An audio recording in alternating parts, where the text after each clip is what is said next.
جزء في جهاز الكمبيوتر بتاعك هو السنترال بروسيسنج يونت أو ما يعرف بالسي بي يو. السي بي يو بيكون في الأصل مصنوع من السيليكون، وبيتكون من ملايين بل مليارات من الترانزستورز.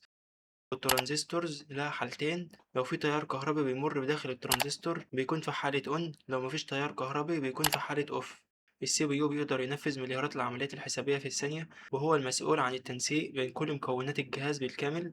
زي ما احنا عارفين ان الكمبيوتر بيتعامل مع البيانات على شكل اصفار ووحايد، ده اسمه بت. لو جبت 8 ارقام منه سواء اصفار او وحايد بقى اسمهم بايت، وده بيديلك احتمالات 2 اس 8 واللي بيساوي 256 بايت. كده مبروك عليك، تقدر تخزن بيانات بحجم 256 بايت. تاني حاجة الراندوم اكسس ميموري او الرام عبارة عن الذاكرة اللي بيتم فيها تخزين البيانات بشكل سريع بدل ما يتم تخزينها في الهارد ديسك، وده لان السي بي يو بيقدر يجيب البيانات من الرام اسرع بالاف المرات من الهارد ديسك.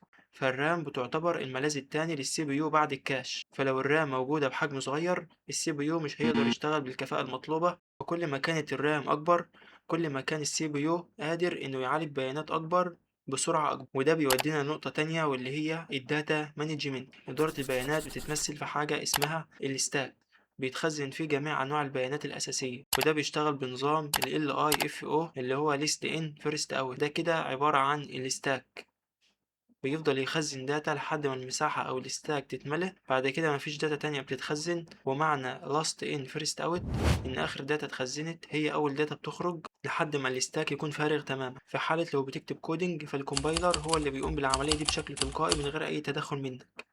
رابع حاجة معانا وهي الأوبريتنج سيستم كيرنل. النواة أو الكيرنل هي القلب النابض لأي نظام تشغيل، هو اللي بيربط بين الهاردوير والسوفت وير. بيعتبر أهم من السي بي يو نفسه لأنه أصلا بياخد الأوامر بتاعته من الكيرنل. فالسي بي يو بيعتبر أهم جزء كهاردوير، أما الكيرنل هي أهم جزء كسوفت وير. وده يخلينا نأكد على حاجة مهمة، إن كتير بيفكر إن الكيرنل هو نظام تشغيل. الكيرنل عبارة عن جزء من نظام التشغيل، والنظام ميقدرش يقوم من غير الجزء ده، فهو يعتبر أهم جزء في نظام التشغيل. طيب هل في فرق بين الكيرنل اللي موجودة في لينكس والكيرنل اللي موجودة في ويندوز؟ الكيرنل في لينكس مفتوحة المصدر ومرنة جدا، تقدر تعدل عليه وتعمل نظام تشغيل مختلف سواء توزيعة لينكس جديدة أو حتى نظام أندرويد جديد، وده على عكس ويندوز اللي بيكون مملوك لمايكروسوفت. خامس حاجة وهي الباينري سيستم. الباينري سيستم نظام بيعتمد على الأصفار والوحايد. مميزاته بالنسبة للآلة: أول حاجة البساطة وعدم التعقيد، لأن كل ما بقيت لو ليفل أكتر كل ما كانت اللغة مفهومة للآلة بشكل أكبر. رقم زي ده بالنظام العشري، عشان تحوله لنظام ثنائي بتاخد الرقم ده بتقسمه على اتنين، لو في باقي بتكتب واحد، لو مفيش باقي بتكتب صفر. هنقسم 105 على اتنين، الناتج 52، وطالما في باقي يبقى هنكتب واحد في خانة الباقي.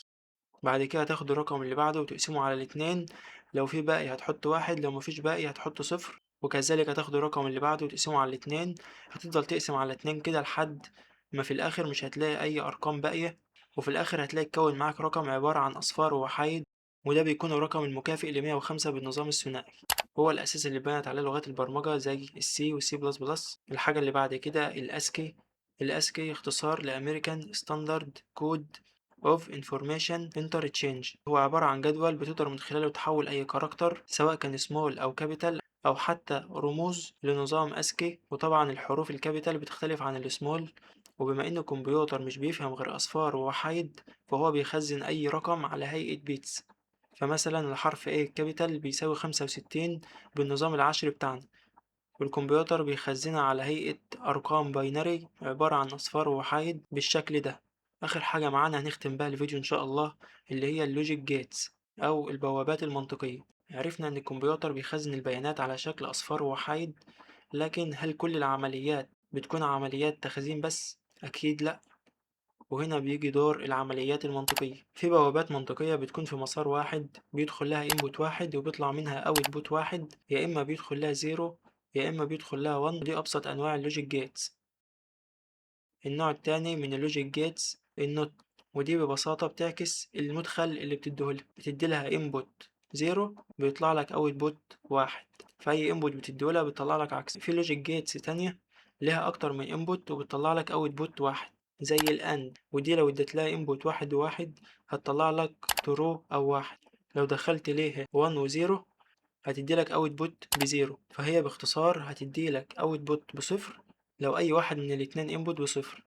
وعشان نشوف كل الاحتمالات اللي ممكنة بنعمل حاجة اسمها تروث تيبل، وده عبارة عن جدول بتكتب فيها احتمالات الانبوت اللي ممكن تدخلها واحتمالات الاوتبوت اللي ممكن تطلع، وفي بوابات تانية من نوع اور، ودي لو داخل لها انبوت واحد وصفر بتطلع لك واحد، ما بتديش ليك اوتبوت بصفر الا في حالة واحدة لو الاتنين انبوت اللي داخلين بصفر.